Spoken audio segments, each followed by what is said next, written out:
નમસ્કાર દર્શક મિત્રો, એસડી ન્યૂઝ ગુજરાતી ચેનલ પર આપનું સ્વાગત છે અને હું આપની સાથે વૈશાલી પોબારુ કરીશું નજર આજના સમાચાર પર। અંકલેશ્વર નેશનલ હાઈવે પર ફરી એકવાર ભારે ટ્રાફિક જામ। રોડના સમારકામની કામગીરીના પગલે વાહનોની લાંબી કતારો। ટ્રાફિક જામના કારણે અનેક વાહન ચાલકો અટવાયા હતા। આ તરફ અંકલેશ્વરની વાલિયા ચોકડી નજીક આમલા ખાડી પરનો ઓવરબ્રિજ પણ સાંકડો હોવાથી વાહનોની ગતિ અવરોધાઈ રહી છે। ભરૂચ અંકલેશ્વર વચ્ચે ટ્રાફિક જામની સમસ્યા યથાવત છે।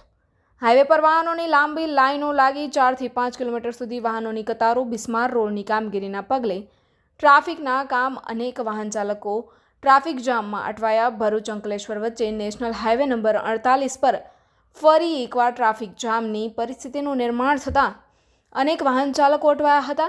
ભરૂચ અંકલેશ્વર વચ્ચે નેશનલ હાઈવે નંબર 48 પર વારંવાર ટ્રાફિક જામની પરિસ્થિતિનું નિર્માણ થાય છે, ત્યારે આજે ફરી એકવાર વાહનોની લાંબી કતારો જોવા મળી હતી।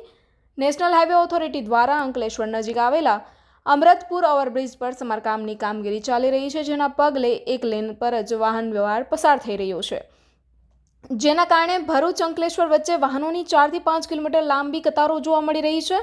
ગત રાત્રિથી સમારકામની કામગીરી શરૂ કરવામાં આવતા આ પરિસ્થિતિનું નિર્માણ થયું છે। ટ્રાફિક જામના કારણે અનેક વાહન ચાલકો અટવાયા હતા। આ તરફ અંકલેશ્વરની વાલિયા ચોકડી નજીક આમલા ખાડી પરનો ઓવરબ્રિજ પણ સાંકડો હોવાથી વાહનોની ગતિ અવરોધાઈ રહી છે। તો આ અગાઉ 4 થી 5 દિવસ પૂર્વે આમલા ખાડી પરના ઓવરબ્રિજનું પણ સમારકામ હાથ ધરવામાં આવ્યું હતું। આ સમયે પણ વાહનોની 13 થી 14 કિલોમીટર સુધી લાંબી કતારો લાગી હતી, ત્યારે ટ્રાફિક જામની સમસ્યાનું કાયમી નિરાકરણ આવે તેવી વાહન ચાલકો માંગ કરી રહ્યા છે। Reporter Jayesh Prajapati, SD news Gujarati, Ankleshwar.